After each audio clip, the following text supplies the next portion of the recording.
Halo, selamat siang guys. Karena di sini lagi siang, jadi kembali lagi di Rizky Punya Cerita, dan hari ini gue akan sudah mendatangkan teman gue di sebelah kiri gue nih, berarti ya, namanya adalah Putu Indra ya. Halo.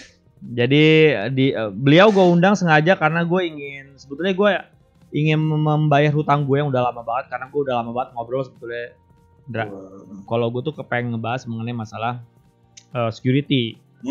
Terutama di level basic gitu. Karena kan sekarang kan semua terutama buat karangan para gamers juga, semuanya kan udah serba digital kan. Gaming digital dan platform digital buat gaming itu makin banyak. Tuh. Dan banyak banget platform digital itu yang menawarkan game-game gratis. Tapi kan yang namanya game gratis itu kan sebetulnya tidak gratis ya. Betul. Pasti karena kalau dia gratis, lu pasti jadi produknya. Betul. Kita jadi produknya. Betul sekali. Dan itu sudah berlangsung sudah kurang lebih 1 dekade ini ya, game-game itu ya, seperti itu ya. Betul.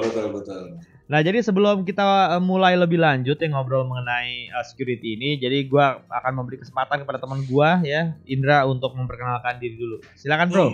Oke. Halo teman-teman. Nama saya Putu Indra. Saya ya S1-nya Teknik Informatika, S2-nya Security. Security di mana? Di Kota Swiss German University, bro. Oh iya. SGU. Jauh banget cuy. Deket bro dari rumah gua. Swiss Jerman loh cuy, Swiss Jerman loh. Oh iya benar. Oke, terus background gua IT security, itu kayak di belakang gua, background gua IT security. Oh, sekalian promosi tempat kerjanya dia ya. Sekalian jualan. Jadi background gua IT security. Sekarang gua tuh banyak berkecimpung. Jadi kan security itu orang selalu mengelompokkan security itu in 3 things. It is based on people, proses, teknologi.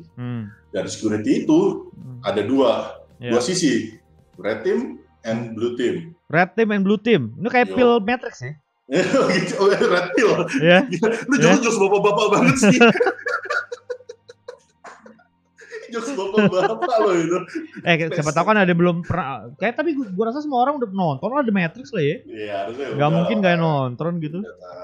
Oke, jadi ada red team, ada blue team. Nah, red team ini yang gedor-gedor pintumu tuh, yang nyari vulnerability, nyari port yang bisa dieksploit, yang nyari kayak SQL injection, nyari script yang salah. Nah, ada lagi yang di blue team. Blue team itu pertahanan. Defense. Nah, gue specialize di defense, security operation center. Di defense ya. Siap. Tapi by the way nih, kalau misalnya kita ngomongin, kan lo ngomongnya sebagai gue nih orang yang bergerak di bidang IT security, tapi deskripsi yang lo jelaskan barusan itu kan menggambarkan juga kegiatan seorang hacker, bro. Apa bedanya, bro? Kalau hacker itu kan biasanya di red team, bro. Kita sebutnya pentester, bro. Pentester. Iya. Si red team itu pentester. Bedanya pentester sama hacker apa? Nggak tahu apa. Satu, bro, ada NDA-nya, non-disclosure agreement. Iya. Benar. Hacker, lu nggak pakai NDA, lu sikat aja. Nah, seorang pentester itu ada NDA-nya, kayak jangan dilarang sebarin ke jagat maya, dilarang posting, dilarang itu NDA-nya. Seorang pentester itu ada NDA-nya dulu. NDA design, baru di NDA design, baru bisa melakukan aktivitas penetration testing. Jadi intinya apa yang lo lakukan itu sebetulnya sudah melalui persetujuan ya, beda sama seorang hacker ya. Betul. Itu dia. Tapi by the way, untuk menjadi orang yang kayak model hacker gitu, kan berarti kan lo bukan hacker kan? Hacker itu kan bisa juga belajar di otodidak dan lain-lain. Gitu. Ya, betul. Ya, untuk membuktikan bahwa lo tuh seorang pentester bukan hacker itu apa, bro? Yang membedakan tuh apa? Kepada personal itu apa? Ada apanya sih? Biasanya ya, kita itu ada ini, bro. Ada semboyan yang biasa kita pegang. The silent we become, the more we are able to hear. Oke. Oh iya benar. Tapi benar tuh. Semakin kita tuh menghilang, semakin kita itu anonymous, semakin kita bisa melihat, oh ternyata di ujung sana ada ini, oh ternyata begitu. Nah, seorang hacker itu biasanya gitu, bro. Kalau menurut gue ya, yang namanya deface, website apa namanya, gitu ya? Website, itu mah kerjaan inilah yang entry level lah, script kiddies lah kita sebut. Seorang hacker itu, bro, dia bisa diem di satu infrastruktur tanpa ketahuan. Nah, nih contohnya nih, ada satu perusahaan di, kita sebutnya negaranya ya, di Taiwan. Di Taiwan itu si hackernya bisa nongkrong di perusahaan itu dalam waktu bisa 7-8 bulan tanpa ketahuan. Nongkrong itu artinya dia nongkrong secara virtually atau secara fisik ada? Enggak. Virtually ada. Nanam agent lah di sana. Nah, jadi cara masuknya begini.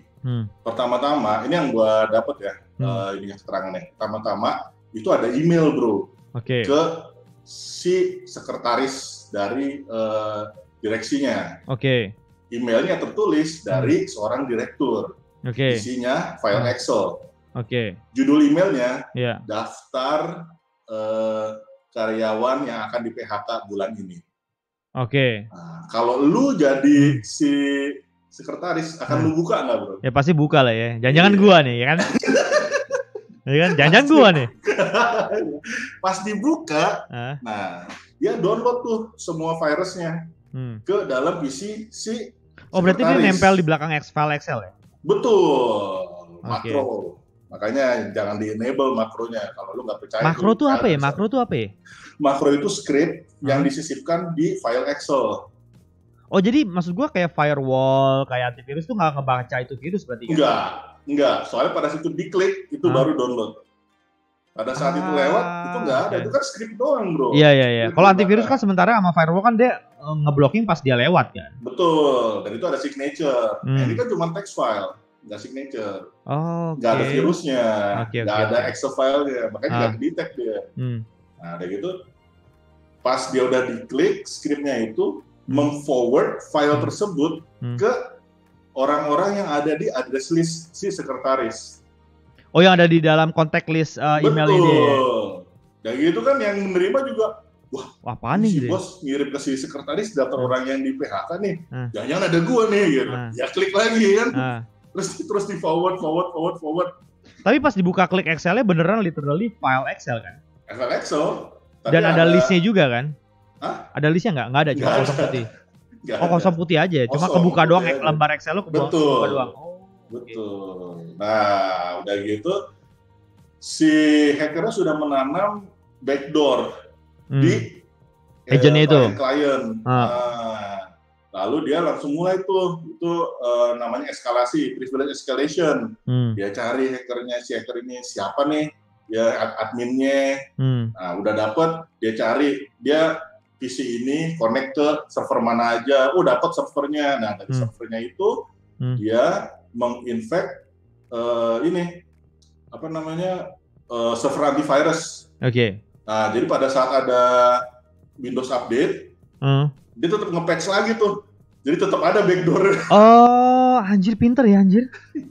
Sampai 9 bulan. Dia nongkrong di situ tuh apa namanya rahasia perusahaan keluar, daftar ini keluar, pokoknya data leak deh, berantakan banget ya, hancur perusahaannya hancur. Nah, maksud gua ya gua kalau cerita itu sih serem ya. Tapi by the way, kalau lo ngomongin cerita security kan lo antusias banget. Menurut lo tuh kenapa bisa antusias banget terhadap security things sih lo? Kan Putu Indra yang pertama kali gua kenal kan itu kan tidak ada ketertarikan sekali sama security kan, cuma di infrastructure gitu kan. Betul. Apa yang membuat lo tuh tertarik sama security things gitu? Itu bro, lu kan gak dulu yang waktu kita training soft skill, ingat gak lo? Yang mana? Yang dulu yang apa yang kita menentukan kita itu apa gitu ya, siapa gitu-gitu. Yang kita di daerah apa namanya itu yang macet banget itu? Cibubur.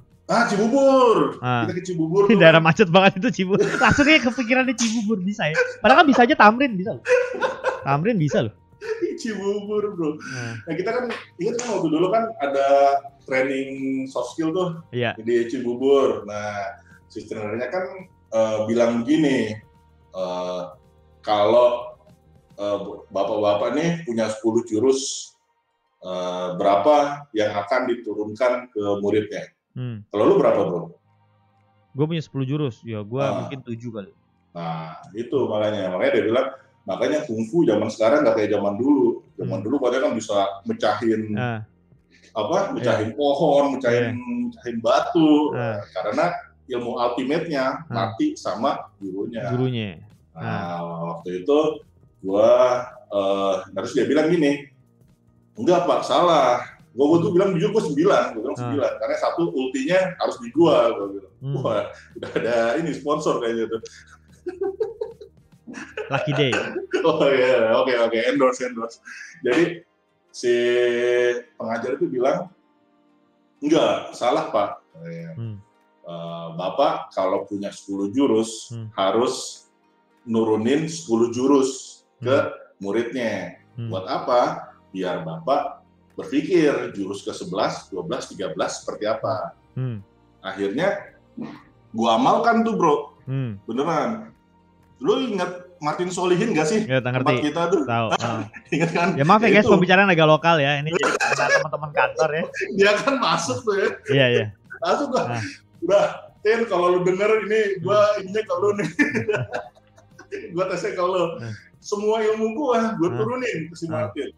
Nah, terus sampai suatu saat itu mungkin sampai 6-7 bulan tuh kan dia kan bareng gua mulu tuh kemana-mana keluar kayaknya. Sampai bulan ke-8 itu dia bilang, Om, gua mau ke customer ini. Oh ya udah, jalan aja. Nanti kalau misalkan ada apa-apa lu telepon gua gitu. Tuh dia nggak nelpon. Besoknya gua tanya gimana, beres. Nah di situ gua langsung berpikir, apalagi nih gue bilangnya, tahu-tahu ada sertifikasi. Pertama kali gue sertifikasi gue itu Certified Ethical Hacker. Ini yang membedakan lu sama hacker ya, karena lu ada Certified Ethical. Ada ethicalnya ya, E-nya, Ethical Hacker. E-nya tuh di garis besar. Tapi by the way, gua sebelum lu lanjutin cerita lu, Certified Ethical Hacker ini memang benar yang membedakan lu sama hacker kan? Artinya lu certified untuk melakukan pen test gitu kan berarti? Iya, benar. Okay. Walaupun ini ada sertifikasi di Indonesia ada ya? Ada. Gua ambil itu. Jadi waktu itu gua ambil cuti 5 hari. Gua ambil training itu. Hari terakhir gua ujian. Lulus. Lulus gua. Berarti gua bisa nih sebenarnya nih gitu. Punya bakat terpendam ya harusnya. Ternyata gua bisa nih ya. Akhirnya udah nih, gua dapat cek kan, terus gua coba-coba. Ini lucu juga nih gua bilang. Dulu maaf nih, sempat pernah itu gua bisa masuk ke ini, bro. Kantor urusan agama apa di daerah mana gitu, pakai skill injection bisa kelihatan tuh siapa cerai dengan siapa, itu bisa diupdate. Oh iya. Iya, gue sampai anjir iseng banget. Tapi gue coba sertifikat tanah bisa dirubah nggak sertifikat tanah? Zaman dulu banget kalau awal-awal nih. Nah gitu kan, akhirnya gue ngambil kuliah S2 di SGU itu, bro. Jauh banget tuh ya. Internasional tuh. Internasional. Di situ gue baru merasa, bro, gila lu, ternyata gue hampir 12 tahun kerja, ilmu gue itu tipis banget, kecil banget gitu. Di situ, sebelum seberapanya dibandingin apa yang lo pelajarin waktu itu di situ. Iya, gila gue, anjir, tuh gue sampai jujur nih, gue zaman sekolah dulu kan paling demen kamar mandi gitu, belum balik kencing gitu. Gue di sana tuh kencing aja ngerasa rugi gitu. Aduh, balik kencing jangan dulu, kencing cepet-cepet gitu. Berarti memang ilmu itu menarik banget buat lo. Menurut gue ya, skill itu menarik. Akhirnya di situ gue baru sadar selama ini hidup gue di belakang perimeter, di belakang firewall, di depan firewall gue nggak tahu ada apa. Gue nggak tahu orang gimana attack-nya, gue nggak tahu orang nyarinya apa gitu. Di situ gue kayak berdiri di atas tembok perbatasan gitu. Jadi gue bisa ngelihat yang nyerang itu kayak apa. Gue harus kasih tahu yang defend itu seperti apa. Nah sekarang gue kayak gitu. Gue berdiri di tengah tembok nih ceritanya nih. Sekarang kerjaan gue kayak gitu. Jadi gue ngintip ke kanan, ada ini bro, ada ini bro. Oh iya. Tugasnya SOC itu ya, tugasnya SOC. Iya, kira-kira seperti itu. Tapi ini menurut gue menarik ya, buat satu poin juga buat teman-teman yang lagi denger, bahwa gue akhirnya gue paham sih arti filosofi itu ketika lo punya 10 jurus, 10 jurusnya lo kasih ke murid lo agar lo bisa mempelajari jurus ke 11, 12 dan 13 ya. Betul. Karena sebetulnya di atas langit masih ada langit gitu kan. Masih ada langit. Di atas orang kaya masih ada Hotman Paris, bro. Di atasnya orang kaya masih ada Hotman Paris ya. Itu dia. Di atas Hotman Paris Tuhan coy, udah coy. Gitu, bro. Oke. Nah, jadi itulah basic kenapa dia suka security sampai akhirnya, karena Indra yang gue kenal pertama kali itu adalah orang infrastructure sih. Dan terus terang gue juga waktu dia ngambil CH, gue juga ada di situ ya, dan gue juga cukup kaget sih kenapa tiba-tiba dia ngambil CH gitu ya. Karena gue tahu dia sukanya mainnya coh ya. Company of Heroes. By the way nih buat teman-teman yang mungkin kenal gue, mungkin teman-teman yang nonton gue kenal gue suka main Company of Heroes ya. Jadi orang yang pertama kali memperkenalkan Company of Heroes dan gue akhirnya suka sama Company of Heroes ya ini salah satunya nih. Putu Indra.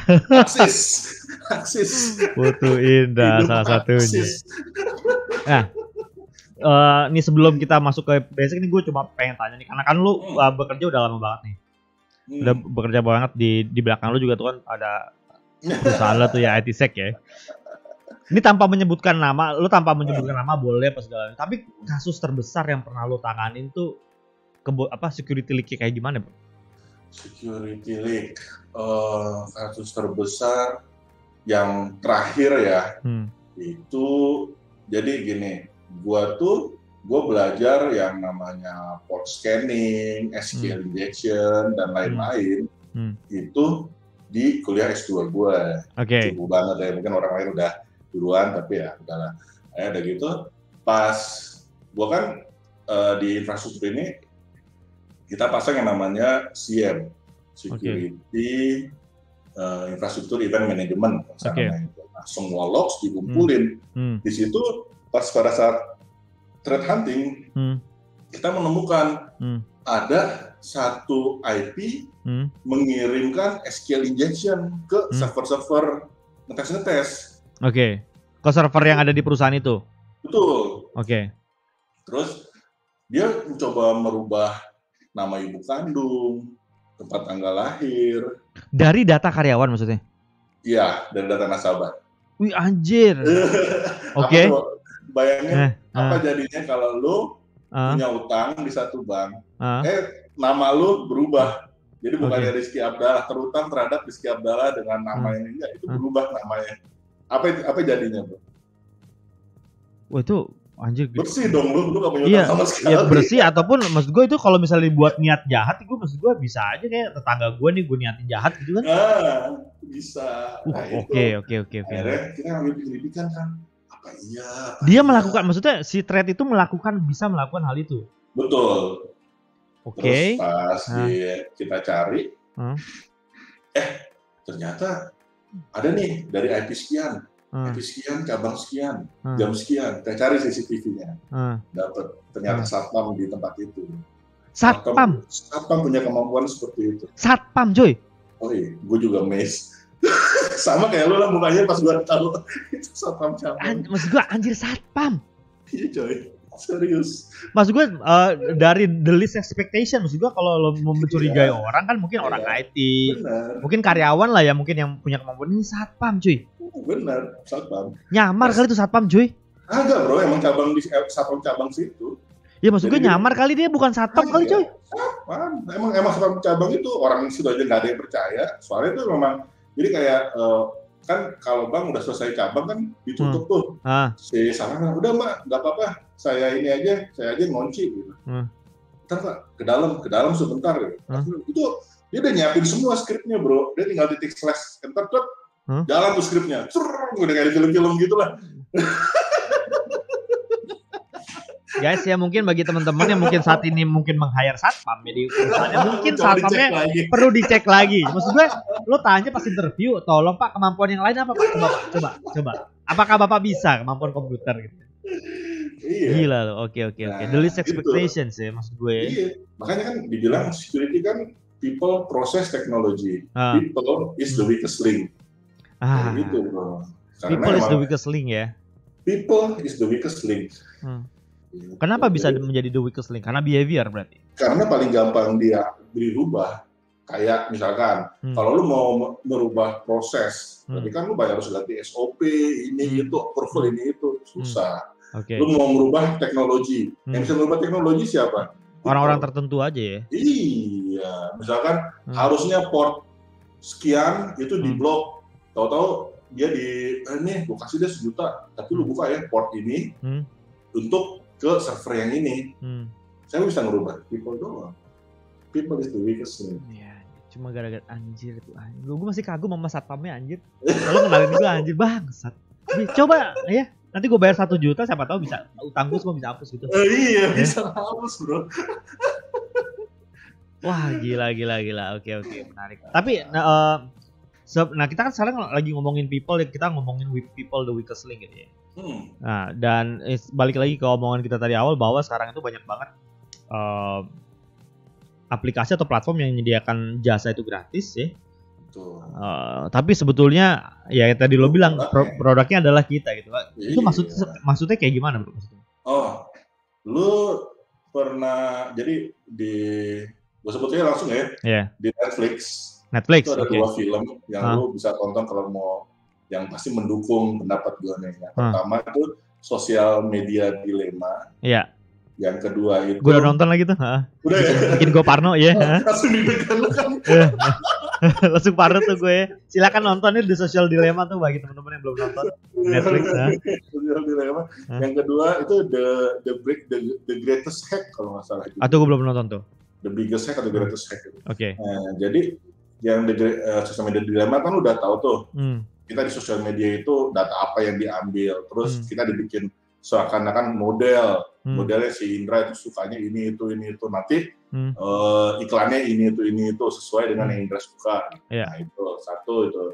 Nah itu terus yang kedua itu di Greatest Hack itu tentang ini Cambridge Analytica bro namanya bro. Cambridge Analytica. Nah apa tuh? Cambridge Analytica itu yang bisa membuat Trump menang. Wah ini coba cerita gimana tuh? Oke, jadi dia itu kan nyebarin kayak game, dia itu kan nyebarin iklan. Nah itu pakai ilmu statistik dan ilmu di bawah sadar, bro.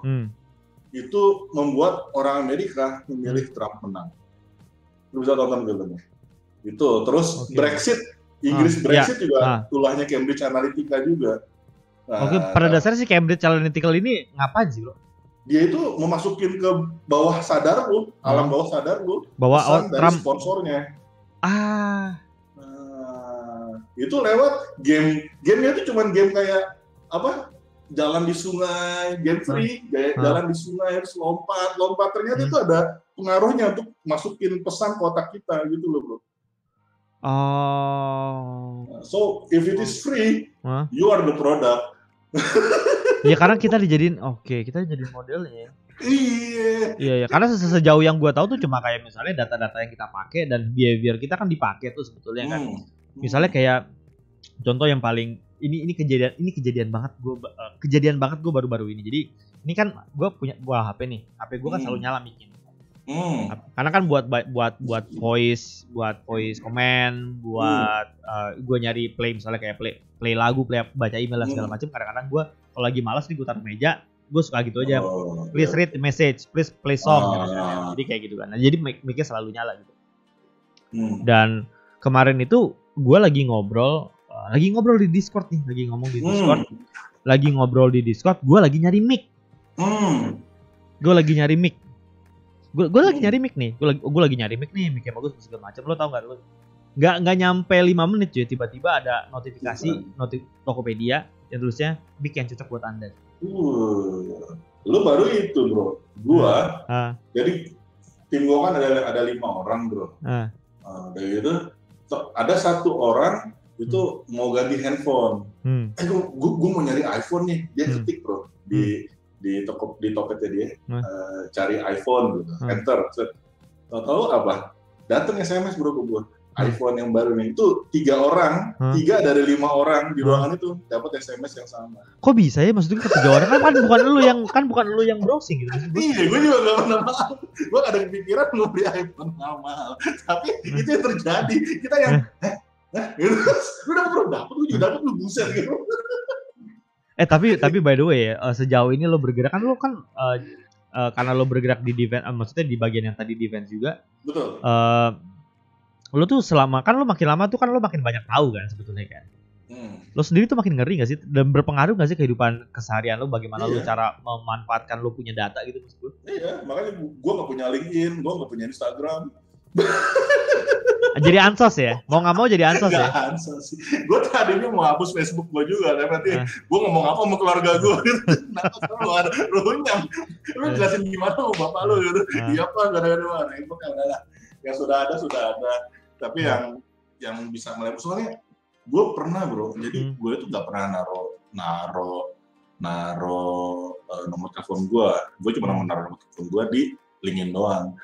Jadi tiap kali ada yang ngintip gitu, dari bank apa gitu, nggak nyampe berapa lama kemudian telepon gue bunyi, nawarin kartu kredit pinjaman lah dari bank itu gitu, dan motif gue, dia bayar yang langganan subscription itu. Iya. Jadi lo bisa dapetin kontak semuanya, bisa lo dapetin. Iya. Dan itu maksud gue ya, gue juga terus terang LinkedIn nggak pernah gue update ya LinkedIn ya. Karena gue juga nyadar itu pas gue temen gue itu bayar subscriptions dan dia tuh bisa dapetin semua personal information terhadap orang itu gitu. Jadi ya kalau gue kan sales ya dulu kan. Maksud gue informasi itu kan sangat berharga buat gue gitu. Jadi ketika gue bisa dapat banyak informasi mengenai alamat emailnya dia, nomor teleponnya dia, gue jadi approach-nya bisa lebih personal juga kan. Approach gue bisa lebih personal juga. Tapi maksud gue itu kan artinya sebetulnya mungkin tanpa kalian sadari, mungkin kita memanfaatkan LinkedIn kan selama ini kan cuma gue siapa tahu buat nyari kerja, makanya jadi kan LinkedIn itu kan kayak semacam CV kita sederhana gitu kan. Tapi kan di dalam CV kan selalu kita kan ngasih profil kita kan lengkap kan, nggak mungkin nggak lengkap kalau kita CV ngelamar ke perusahaan kan. Dan masalahnya kan secara tidak langsung itu kan sebetulnya kita udah ngejual ya sebetulnya. Betul. Kita udah ngejual, pertama kita udah ngejual, terus kita suruh bayar subscription, jahat. Nah itu biar bisa ngelihat data orang lain, makanya dari nothing no such thing as free bro. Iya maksud gue free. You are the product. Maksud gue juga kepikiran tuh kayak soalnya kan gue merasa LinkedIn itu bermanfaat karena kadang-kadang kan ada offer kan. Yeah. Kadang-kadang ada offer nih, Rizky ada offer. Gue juga beberapa kali di approach karena via LinkedIn kan, karena via LinkedIn. Cuma pas gue ngelihat begitu ternyata subscription data kita tuh diumbar segitu banyak, ya gue juga makin hati-hati gitu. Termasuk nggak tahu sih, menurut lo lebih jahat mana gitu ya? Termasuk data-data kan sekarang kan banyak banget e-money, electronic money ya. Termasuk salah satunya OVO dan GoPay gitu. Yeah. Itu kan data kita termasuk KTP kan dimasuk cuy. Betul. Semua informasi kita ada di situ loh cuy maksud gue. Betul. Apalagi kemarin ada leak kan.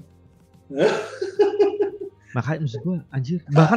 Bahkan ada sekarang tuh ada service orang ngejualin foto pakai KTP cuy. Iya, katanya 10.000 ya, 10.000 satu ya. Iya, maksudnya orang-orang kampung yang nggak ngerti apa-apa, orang-orang kampung yang nggak ngerti apa-apa di foto suruh pakai KTP-nya terus dijual gitu maksudnya. Dikasih 100.000 doang, ada 10.000, 100.000 gitu mau. Itu lebih jahat mana ya maksud gue pemanfaatan datanya? Maksud gue nggak ada yang bisa milih lebih jahat gitu ya. Ada bro yang jahat bro. Apa? Salah satu kasus yang gue tanganin. Nah ini menarik nih. Gimana? Jadi gini, dulu itu kan ada Uber, ada Grab, ada Gojek. Nah, udah gitu, tiba-tiba suatu hari kita dapat komplain dari Uber.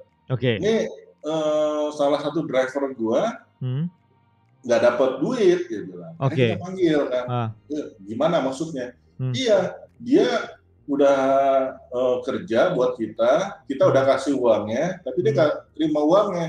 Nggak terima uangnya? Iya, salahnya di tempat lu nih, dia bilang gitu. Gue bilang, oh ya, coba cek kan logsnya. Ternyata uangnya dicairkan bro, di Jawa Tengah. Jawa Tengah. Gimana? Uangnya itu diambil di ATM bank di Jawa Tengah. Padahal ini drivernya di Jakarta. Iya. Iya, ya udah gitu. Kita tanya, Oh ada apa? Kok bisa begini? Gue bilang enggak, lu truly nih, ini diambil di Jawa Tengah. Terus kita cari kan rekaman CCTV-nya, ada orangnya yang ngambil bro. Nah dia bilang dia nggak kenal. Oke Pak, kita ceritain, kita tanya, lu gimana? Kok bisa seperti ini gitu? Akhirnya saya gini deh, zaman dulu waktu lu order Gojek, apa yang lu dapatkan? Ya makanannya kan? Enggak, Gojek. Oke, Gojek. Nama drivernya. Nah, nama driver. Terus nomor telepon. Betul. Dan nomor plat. Nomor, betul, plat nomor. Itu kan, betul. Itu. Iya. Si fraudster ngambil tiga item situ, terus cancel, terus order lagi, terus dapat lagi item lagi, cancel. Sampai dapat listnya. Banyak datanya di list. Dia telepon. Halo Pak Rizky, pengemudi Gojek B sekian. Bapak dapat bonus dari Gojek nih Pak. Tapi untuk ngambil bonusnya harus diaktifkan dulu internet bankingnya, biar saya pandu di ATM. Terus si driver Gojek karena seneng, kepikiran seneng mau dapat driver Uber ini seneng mau dapat, dia ke ATM, diaktifkan internet banking dari situ. Pada saat masukkan nomor telepon, masukkan nomor telepon kontak center Pak 08 sekian. Apa yang terjadi bro? Itu nomor HP dia ya?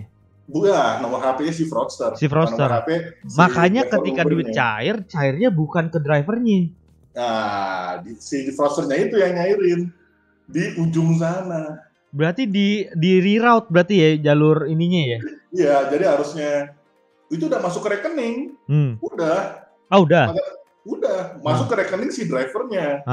Tapi yang nyairin orang lain di ujung sana karena nomor telepon yang didaftarkan, nomor telepon si fraudster. Iya tuh dia. Nah, iya. Anjir nih orang. Nih driver nih panas-panas, hujan-hujan keliling Jakarta. Giliran mau pulang ngambil duit, diambil orang lain. Giliran mau pulang ngambil duit, diambil lagi orang lain. Ini jahat banget ya nih orangnya. Kepikiran aja itu ngejahatin driver Uber. Akhirnya sekarang kan kalau lu order, akhirnya kita panggil tuh tiga operator itu. Berduduk sama yang gini, gimana lu pemecahannya, gimana dari sisi lo. Akhirnya salah satu operator bilang oke, kita bisa ini obfuscate namanya. Jadi kan makanya kalau lu sekarang order itu nggak dapat nomor telepon kan? Iya. Karena di reroute ke Gojeknya ke itunya. Iya. Jadi si customer nggak tahu nomor si driver ya, nggak tahu nomor kita. Iya. Oke, nah ini mungkin ini ceritanya wah bagus banget sih menurut gue. Mungkin karena ini kan adalah kasus yang kita gunakan sehari-hari mungkin ya, dan mungkin juga kita sering lihat di luar sana tuh driver tuh kasihan dan segala macam. Ternyata masih ditipu juga. Masih ada orang yang ditipu juga gitu kan. Dan ini juga alasan kenapa itu terjadi karena mungkin teman yang tadi ceritain sama si Indra juga bahwa ada kasus yang ternyata begitu, dan ini membuktikan bahwa memang people adalah the weakest link ya. People is the weakest link. People is the weakest link, coy. Nah, yang lo biasa lakukan apa bro untuk menghindari? Ya kan lo kan sekarang kan jadi lebih hati-hati kan, kayak lo nggak Instagram, lo nggak segala macam. Sebetulnya tujuannya tuh apa sih, man? Apa sih yang harus yang kita hindari tuh apa sih sebetulnya? Data apa yang sebetulnya kita tuh nggak boleh ekspos sembarangan tuh, data kayak gimana sih? Oh banyak, dan kebanyakan itu tidak disengaja bro. Expose data exposure tuh nggak disengaja. Contohnya lo habis makan, lo foto billingnya, habis makan nih, misalkan gitu. Nanti di belakang billing ada kartu kredit lo atau apa, nongol gitu. Kan lo udah dapat satu nih, kartu kredit lo, nomor kartu kreditnya berapa. Walaupun nomor di belakangnya nggak CV-nya nggak ketahuan. Hacker itu nggak kayak di film-film bro. Di film kan orang ngetik, oh I'm in, ini rupanya. Enggak. Dia panjang, ceritanya panjang hacker itu. Untuk bisa mendapatkan itu dia panjang plep. Stepnya banyak ya? Banyak stepnya, nggak kayak di film. Kalau di film kan lu duduk di satu ruangan gelap, oh iya gue udah masuk ini. Jadi satu itu kayak teman gue itu, jadi dia foto ada orang nge-tag selamat ulang tahun bro, gini gitu. Orangnya bukan temennya dia bukan temennya dia. Oke. Nah, udah gitu dapat nih kan tanggal lahir lo kan, udah dapet tuh. Jadi ada selamat ulang tahun ke berapa di kantor, fotonya lagi megang kue. Oke. Nah, dapat tanggal lahir. Iya. Udah gitu nama di Facebooknya itu nama lengkap. Nama lengkap. Dapat. Anjir gue lagi tuh. Iya. Oke. Terus dia ini ziarah ke makam mamanya. Dia foto. Nama ibu kandung. Happy birthday mom. Anjir, iya. Dapat. Itu kalau di banking tuh udah informasi udah paling penting tuh. Nama, tanggal lahir, nama ibu kandung cuy. Iya. Udah. Dapat tuh. Bisa tinggal nomor telepon. Ya, nomor telepon kan gampang. Udah banyak, itu tersebar di mana-mana biasanya. Kadang-kadang kita juga kalau lagi kita orang yang sangat narsistik itu kadang-kadang kita tempelkan di ini ya, tempelkan di mana di profil Instagram. Tapi sebetulnya caranya kayak gitu ya. Udah dapat 4 hal, 4 pertanyaan yang bisa merubah akun lu. Iya. Iya kan? Tinggal telepon. Halo customer service, saya nih Rizky. Saya mau ganti default nomor telepon saya dong. Tanya apa? Tanya apa? Tanggal lahir ya. Alamat. Ya, alamat. Nama ibu kandung, iya. Paling terakhir sama nomor rekening atau nomor kartu kredit kan. Nomor ATM. Udah bro. Iya. Itu dari kebiasaan kita foto-foto ya. Nah guys, kalau misalnya lo bertanya bang, kalau nggak sering foto-foto itu ada informasi yang mungkin tidak sengaja bisa ke expose. Betul. Kita menyebutnya information over exposure. Terlalu mudah orang lain mendapatkan informasi tentang kita. Oke. Jadi sebetulnya, maksudnya makanya semakin penting orang, semakin dia tuh nggak banyak foto-foto atau keluar gitu. Karena there's a little chance bahwa ada someone from other side of the world mengambil itu. Atau lu suka ada inilah yang di Facebook tuh suka ada yang tulisan nama alien lu adalah nama ibu kandung lu plus makanan iya. Benar nama iya. Oh itu juga anjir. Tanggal lahir lu adalah tanggal ini, yang ini. Bener nggak? Gitu kan? Iya. Itu dulu di Facebook beredar kemana-mana tuh cuy. Coba lu nama ninja lu apa nama ninja lu? Nama ninja lu adalah nama bulan lahir lu. Iya.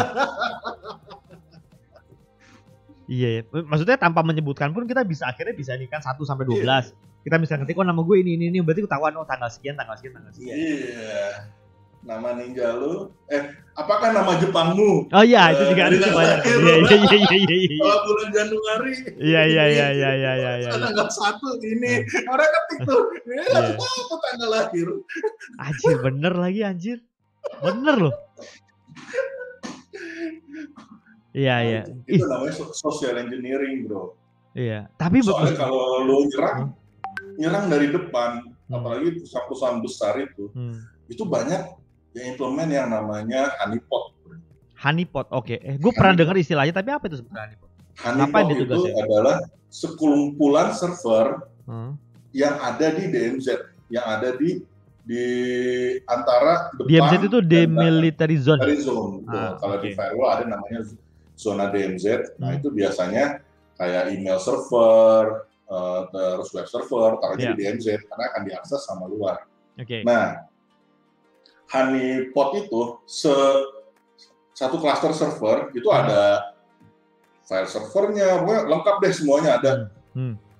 Pada seorang hacker dapat situ, kita bisa nge-trace bro. Dari mana itu requestnya, apa requestnya, kita bisa search. Ternyata IP ini, IP ini di search.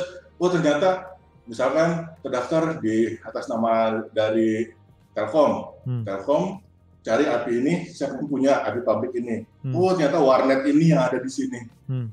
itu dalam artian bukan artiannya kita nggak tahu kalian nyerang, kita tahu, cuman nggak ngejar aja. Gitu. Oh, oke, maksud gue kayak sekarang kan tuh banyak tuh kayak abang-abang warnet yang tiba-tiba yang bisa nyerangnya, tiba-tiba kok jago banget bisa, tapi sebenarnya kalau mau di ini mah tahu gitu ya. Bisa dapat, tapi maksudnya kalau itu kan ribet lagi tuh lo harus ke polisi bikin laporan. Ya. Kita bukan yang enggak. Tapi kalau misalkan dia bisa lompat dari honeypot-nya lalu bisa ke salah satu kita, nah itu baru kita dikasusin. Oh, oke. Jadi sebetulnya kayak saya kalau lo yang dia asik ngoprek honeypot-nya kita, itu kita nge-trace dia ada di mana. Berarti teman-teman yang mencoba-coba kayak gue bisa deh ya. Itu ingat loh ya, maksud gue ada orang lain yang sebetulnya bisa nge-track yang lebih jago daripada Anda yang coba-coba. Iya, di atas orang kaya masih ada Hotman Paris. Betul. Ya. Betul.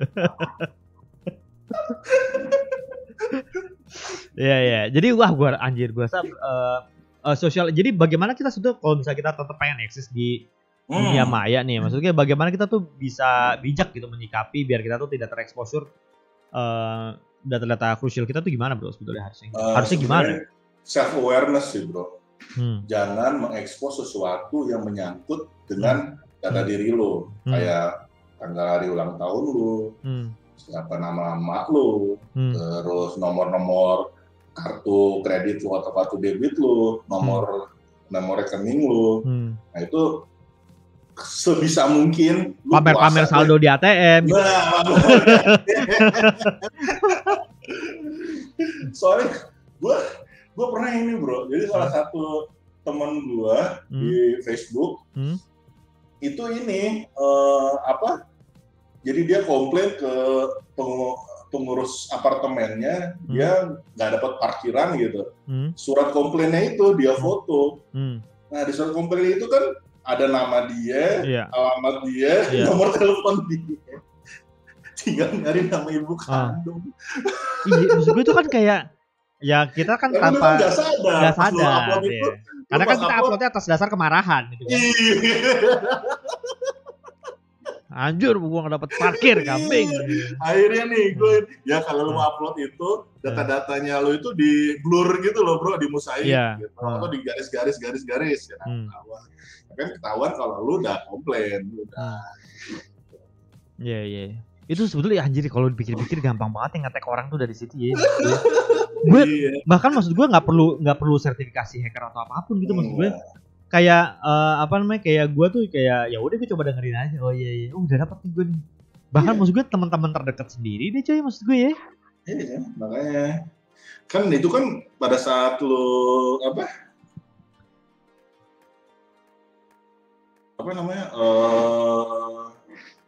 pada saat lu ngupload, lu nggak ada niat untuk mengekspos data-data lu, tapi kan terekspos. Ada orang lain di ujung dunia sana yang menunggu data itu keluar. Betul.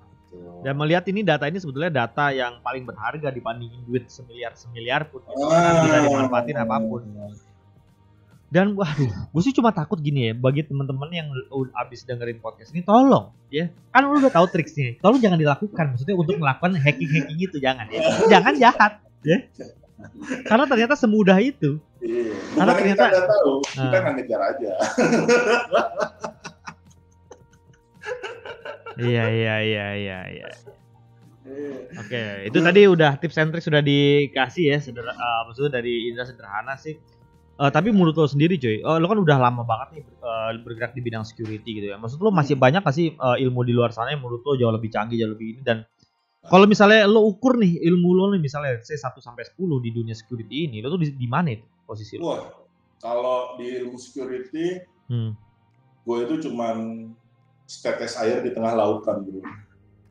Masih banyak ternyata di sana cara di sana masih banyak yang bisa kita explore gitu. Nah, biasanya kalau punya 10 jurus turun di 10-nya lu akan nyari ilmu baru. Nah, gitu. Makanya gue sih kepikiran ternyata ini, ternyata begini, ternyata yang aman pun masih bisa dijebol. Gimana caranya? Wah, itu banyaklah trik-triknya gitu. Tapi biasanya sih memang manipulasi manipulasi orang sih. Nih, satu, lu ingat nggak dulu Google pernah down? Iya, pernah tuh. Berapa jam gitu kan? Iya, lu tau nggak kenapa? Kenapa tuh? DNS-nya, domainnya keganti. Lu tau nggak gimana gantinya? Gimana? Jadi ada fax. Fax bro. Fax. Bahkan tidak terhubung dengan internet nih ya.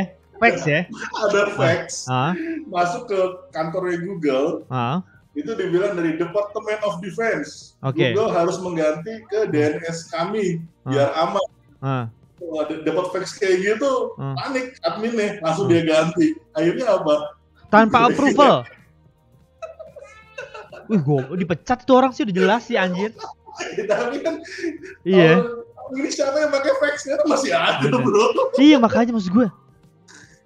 Dan maksud gue kalau misalnya fax datangnya dari Department of Defense gitu, masih make sense karena memang biasanya kan mereka melakukan cara-cara kuno kan biasanya kan. Tidak melalui email. Si penerimanya nggak cross check dulu, kan salahnya di situ. Jam kerja kebanyakan kali tuh admin tuh. Pusing dia. Sama lah kayak lu yang banyak ini sekarang ini bro.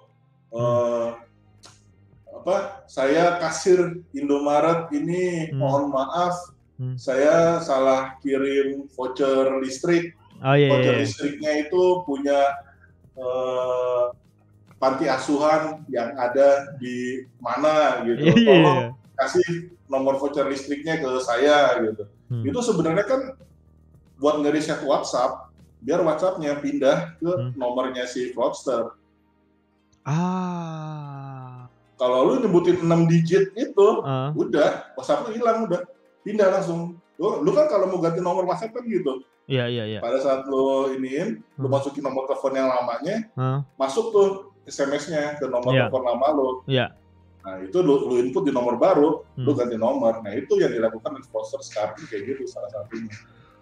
Pokoknya dia akan mohon-mohon deh sama lu. Tengah malam lah dia telepon, tolong nih. Dia dari waktu gue pernah dapat dari panti asuhan yatim piatu di Gorontalo, istrinya lagi mati.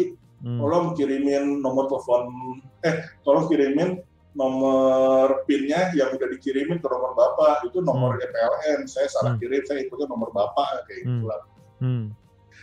Itu bro, social engineering. Dia mengeksploit people is the weakest link. Maksud gue ngobrol sama lo aja udah ngeri ya cuy. Makanya gue aja gak berani bro connect wifi di kantor bro. Gue kalau di kantor belum tethering aja udah. Tapi kan maksud gue tethering pun bisa ada kemungkinan bahwa itu diambil juga datanya sama si provider kan. Bisa gak? Iya si provider, tapi kan bukan sama teman kantor gue tulisannya gitu. Oh iya. Kalau sama teman kantor lo sesama orang-orang security kayak diri bro. Indra nih, boleh juga nih. Anjir kantor sendiri bang. Iya. Susah ya kalau bergaul sama orang-orang yang bergerak di bidang yang sama dengan punya skill yang kurang lebih hampir sama ya. Kalau ngiseng itu levelnya bukan ngisengin ke prank biasa enggak ya. Tapi misalkan dia bilang foto lu bagus bro yang di Bali. Foto apa? Gue gak pernah share. Ini waduh, harga diri bro. i5 bisa ketahuan satu persatu tuh. Harga diri bro. Nggak foto yang gini. Waduh, jatuh harga diri gue. Oke.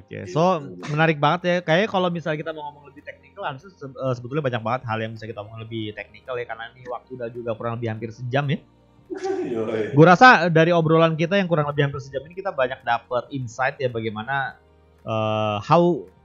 security works ya nowadays ya, dimana semuanya gue rasa pintu depannya sekarang ada di social media ya, dimana karena tadi kita udah nyebut adalah people is the weakest link dalam security, jadi dengan mudah harusnya nggak perlu ilmu apapun ya. Kalau misalnya lo tadi backtrack segala macam yang email tadi ditempelin itu kan itu udah setingkat lebih canggih kan. Iya. Tapi kalau orang sekarang mau nge-fraud lo tuh it's just that easy gitu. So oke Ndra, sebelum kita akhiri sesi ini kira-kira ada yang mau lo share lagi nggak nih ke teman-teman? Ya hati-hati, stay awake, stay aware, karena siapapun bisa nyerang kita karena data kita udah tersebar kemana-mana. And the quieter you become, the more you are able to heal. Oke. Motonya dia.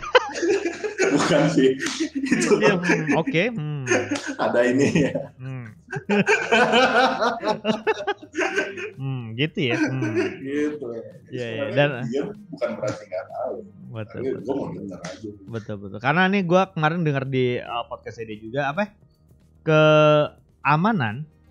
Berbanding terbalik dengan kenyamanan. Iya.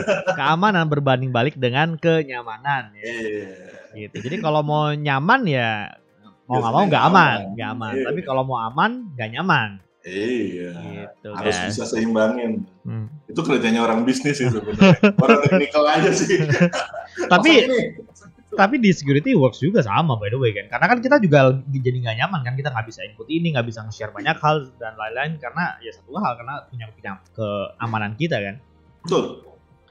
Gitu. Oke guys, terima kasih Indra ya udah mau sharing-sharingnya, ilmu-ilmunya ya. Mudah-mudahan kita nanti kalau misalnya teman-teman tertarik lebih lanjut ya untuk berbicara mungkin mengenai lebih teknikal dan segala macam. Mungkin nanti gue akan coba bikin sessionnya lagi ya. Karena menurut gue ini ilmunya nggak habis-habis ya. Karena kan sekarang Indra kan kemarin tadi bilang ilmu 10, sekarang kan udah 50 nih. Siapa tahu bisa turunin 12 bro. Nah paling nggak dibanding anak buahnya tadi si Martin, kita bisa belajar 12 ya kan? Martin Solihin mana? Martin Solihin bos ini. Martin Solihin. Gue tuh masih miss.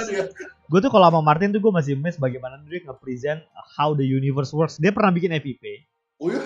Tentang gue tuh pernah nonton berdua sama dia nih. Jadi ini agak out of topic sedikit ya. Gue pernah nonton berdua sama dia nih. Seumur hidup gue nonton berdua sama laki-laki. Nonton apa coba? Nonton apa coba? Interstellar cuy. Buset. Gue mau nonton sama dia. Terus habis nonton dijelasin sama dia cuy Interstellar. Itu begini nih.